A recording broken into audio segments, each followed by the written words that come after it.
안녕하세요. 성경탐험일지의 진돌입니다. 오늘은 예수가 세우신 교회는 종교가 아니다 라는 이 내용을 가지고 기록을 해볼까 하는데요.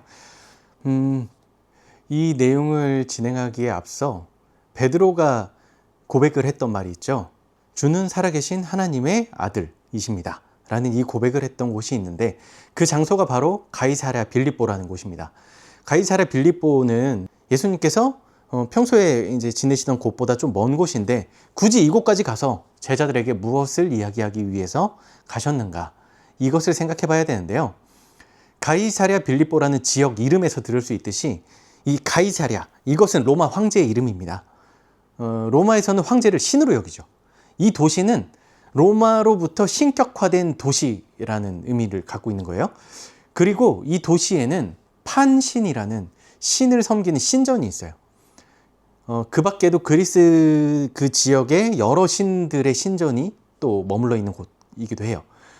예수님께서 이곳에 가셔서 이런 질문을 했습니다. 사람들은 나를 누구라고 하느냐? 너희는 나를 또 누구라고 하느냐? 이런 질문을 하셨어요. 이 질문에서 베드로가 한 말이 바로 이 말이에요. 선생님은 살아계신 하나님의 아들 그리스도십니다. 베드로의 이 고백에 예수님께서 이렇게 대답하시죠. 나는 이 반석 위에다가 내 교회를 세우겠다. 죽음의 문들이 그것을 이기지 못할 것이다. 이 말만은 기억을 하실 텐데, 가이사랴 빌립보 지역, 앞에서 설명했죠. 굳이 왜 이 지역에서 말씀하셨을까라고 생각을 해봐야 돼요. 여러 가지 해석이 있어요. 반석 대신 예수님 위에 교회를 세운다, 이렇게 해석하는 부분도 있어요. 그런데 앞서서 지리적인 특성을 가지고 이야기해보자면, 판신전이 있는 곳은 커다란 돌로 된 언덕 위에 있습니다. 돌산에 있어요.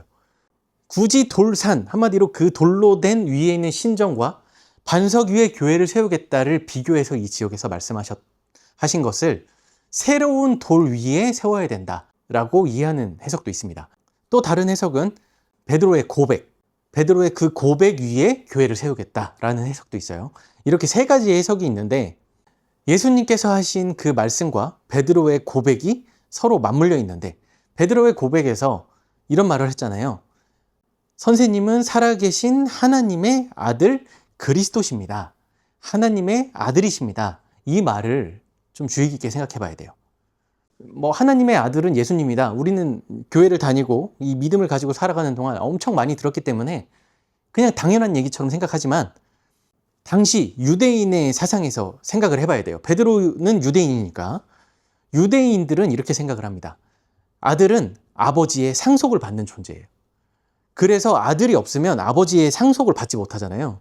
그래서 어떻게든 아들을 가져야 한다라는 생각을 가졌고, 이런 개념이 사실 우리나라 조선시대 그 전에도 있었습니다. 왜 이런 개념을 갖고 있느냐? 아버지의 모든 것을 아들이 받기 때문이에요. 이것은 존재적으로는 아버지와 아들은 다른 존재죠. 하지만 본질적으로는 같은 모든 것을 부여받은 상속자예요. 본질은 같은 존재가 되는 거예요. 그래서 여기서 베드로의 고백은 선생님은 살아계신 하나님의 아들 그리스도십니다. 하나님의 아들. 하나님과 같다. 예수님은 하나님과 같은 존재다. 그리고 이런 고백을 듣고 예수님께서 하신 말씀이 새로운 반석인 그 위에 교회를 세울 건데, 어떻게 세울 거냐면의 계획인 거예요. 여기서 말씀하신 반석 위에 세우는 교회, 이 단어를 이제 원어로 보자면 에클레시아라는 단어를 썼는데, 에클레시아는 찾아보니까 두 가지 단어의 합성어더라고요. 무엇으로부터라는 에크와 불러내다라는 이 두 가지 단어가 합쳐진 합성어예요. 무엇으로부터 너희들을 불러내서 교회를 만든다 라는 의미인데, 이 말을 부르심이라고 우리가 해석하고 이해하고 있어요. 정확히는 무엇으로부터 불러내셨다, 이 말이 되는 거죠. 제 개념을 가진 그 세상, 그 존재가 된 너희를 불러내서 새로운 존재로 만들겠다, 이 개념을 가지고 있는 거예요. 이것을 이해하려면 종교적 개념, 종교라는 것을 이해해 봐야 되는데, 사실 세상의 모든 종교는 인간이 신을 위해서 무언가를 하는 겁니다. 어떤 제도, 율법, 개념을 가지고 그것을 해내서 성취해내서 신을 기쁘게 하고, 신으로부터 심판을 받아서 구원을 받는 개념이에요. 사실 이것의 깊은 내면에는 신을 기쁘게 해서 이 땅에서 복을 받아서 뭐 부자로 살거나 건강하게 살거나 하기 위한 이런 것들이 종교란 말이에요. 그런데 예수님께서 오셔서 하신 일, 그 일은 이런 종교적 개념과 완전히 달라요. 신이 인간을 위해서 왔고 죄로부터 불러내서 구원하겠다. 이것은 인간이 해달라고 한 게 아니에요. 그냥 신이 일방적으로 와서 사랑하기로 선택한 인간을 사랑함으로 구원해서 그 사랑을 증명했다. 이런 이야기예요. 이런 개념으로 보자면 교회라는, 에클레시아라는 것, 예수님께서 우리말로 풀이하면 교회를 세우겠다고 하신 그 교회는 우리가 지금 알고 있는, 시대적으로 알고 있는 그 기독교, 교회, 뭐 카톨릭, 뭐가 됐든 그 하나님을 믿는 그 교회를 말하는 건 아니라는 거예요.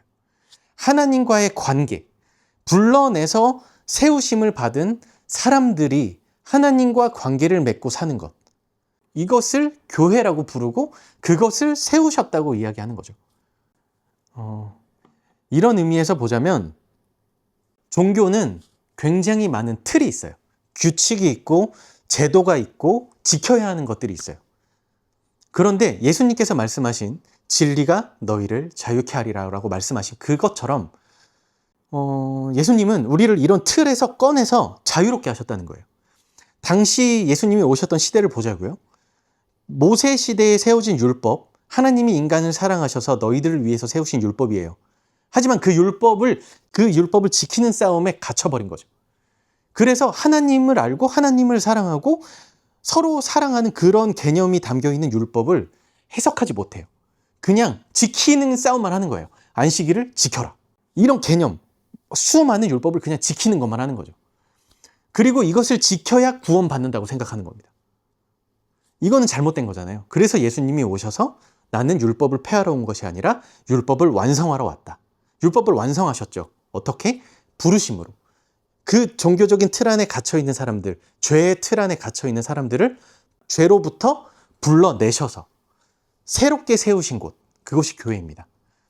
그런데 제가 이렇게 지금 얘기를 하고 있지만 전에도 몇 번 기록했지만 제가 모태신앙이에요. 그래서 모태신앙으로 계속 지금 44살까지 살아올 때까지 교회라는 그 테두리를 벗어난 적이 없습니다. 기독교라는 문화 안에서만 살아왔어요. 하지만 저는 40살 때 진짜 복음을 만났고 진짜 하나님을 알게 되었어요. 그래서 그 지난 40년을 돌아보면 앞서 제가 설명했던 것처럼 저는 그냥 기독교라는 종교적인 틀에 갇혀서 살았어요. 지금은 그 틀에서 벗어나서 예수를 믿고 제자의 삶을 살아가려고 노력을 하고 있습니다. 종교적 의무감을 가진 교인에서 진짜 성경을 보고 예수님의 말씀이 뭔지를 찾아가는, 그리고 그것을 삶으로 실천해내는 제자로 우리가 변해야 된다는 거죠. 그리고 되게 잘못 사용되고 있는 단어, 말이 있는데 거룩함, 부담감 뭐 이런 말이 있어요. 종교적으로 기독교인으로서 살아가려고 하면 우리가 가지고 있는 부담들이 있습니다. 뭐 착하게 살아야 돼, 봉사해야 돼, 선해야 돼, 인내해야 돼, 뭐 사랑해야 돼, 뭐 엄청나게 많은, 사실 이 말들은 다 좋은 말이에요. 성령을 따르고 크리스찬으로서 세상을 살아가기 위해 굉장히 좋은 방향성의 말들이지만 이것에 종교적인 테두리, 프레임을 씌워버리면 그냥 지켜내기 위해서 버티는 삶밖에 되지 않아요. 한마디로 그 종교의 틀 안에 갇혀 있는 거예요, 그냥. 그 반대도 있어요. 제가 옛날에 살던 삶은 이런 모습이었던 거죠. 월요일부터 토요일까지, 그러니까 교회 안 가는 날은 그리스도인이 아닌 것처럼 살아가려고 해요. 종교적 틀에서 벗어나고 싶은 거죠. 그래서 더 죄를 짓는 거예요, 사실.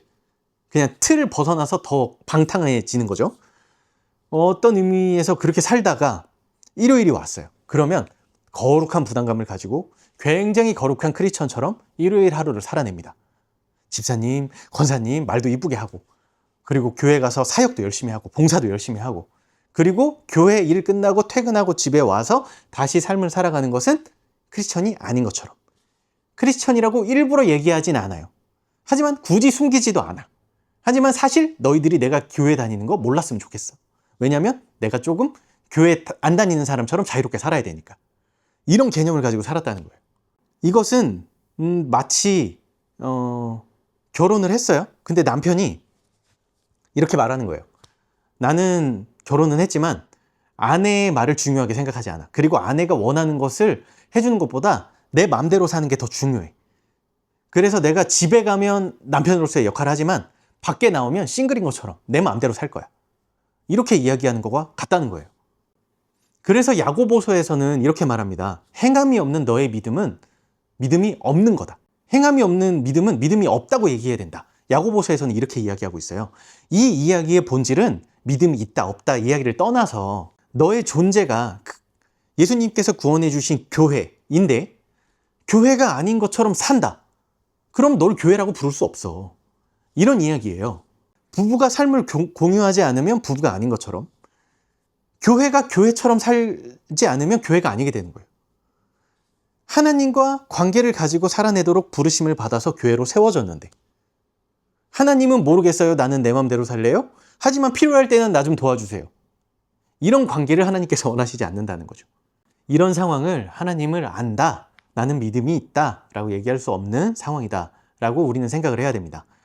하나님을 안다는 것은 지식적으로 내가 하나님이라는 분을 이해하고 있어. 알고 있어. 이 말이 아니라 내가 아내와 함께 살아가는 것처럼 관계를 가지고 삶을 놔두는 것. 이런 것을 안다고 하는 거예요. 그리고 우리가 이렇게 교회는 다니지만 방금 이야기한 상황이 계속 반복되는 이유는 어찌 보면 종교라는 틀 때문일 겁니다. 그냥 태어나면서부터 머리가 깨우쳐져서 무언가를 이해하게 되는 그 시점부터 우리가 온 세상에 있는 그 종교라는 문화를 그냥 보고 무의식적으로 배웠기 때문에 기독교라는 것도 그냥 종교로 보고 무의식적으로 받아들인 거죠. 그래서 신을 위해 뭔가 하고 뭔가 종교를 위해 봉사하고 사역을 해내고 그렇게 해야만 하나님으로부터 복을 받는다라는 이런 무의식적인 개념이 있는 거예요. 여기로부터 벗어나야 돼요. 이것이 예수께서 말씀하신 자유가 되는 걸 거예요. 이번 편의 기록을 준비하면서 여러 가지를 찾아보다가 이런 이야기를 봤습니다. 예수는 하나님의 나라를 선포했지만 정작 나타난 것은 교회였다. 이건 알프레드 루지아라는 신부님이 하신 말이라고 해요. 이 말 정말 짧은 한 줄이었지만 이 말을 보고 굉장히 큰 공감을 했습니다. 혹시 지금 이 말처럼 예수님께서 선포하신 하나님의 나라를 사는 게 아니라 그냥 종교 안에 갇혀있는 삶을 사는 게 아닌지 한번 생각을 해봐야 될 것 같아요. 이런 고민을 해보고 그리고 이런 고민을 할 때 그런 걱정을 합니다.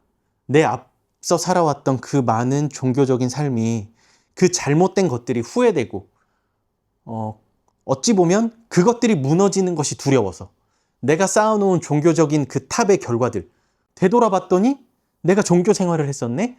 그럼 난 지금 뭐지? 지금 이것이 다 무너져 내리면 난 뭐가 될까? 이런 염려들. 사실 그런 것들은 중요하지 않아요. 저도 앞선 40년을 그냥 그렇게 종교적으로 살았던 거예요. 그리고 그런 후회도 굉장히 많이 했어요. 그런데 지금 보니까 그건 중요한 게 아니에요. 언제인지가 중요한 게 아니라 진짜를 만나는 것, 진짜를 만났다는 것, 그거 하나가 중요한 겁니다. 진짜 복음을 내가 만났다. 오늘의 기록은 여기까지입니다.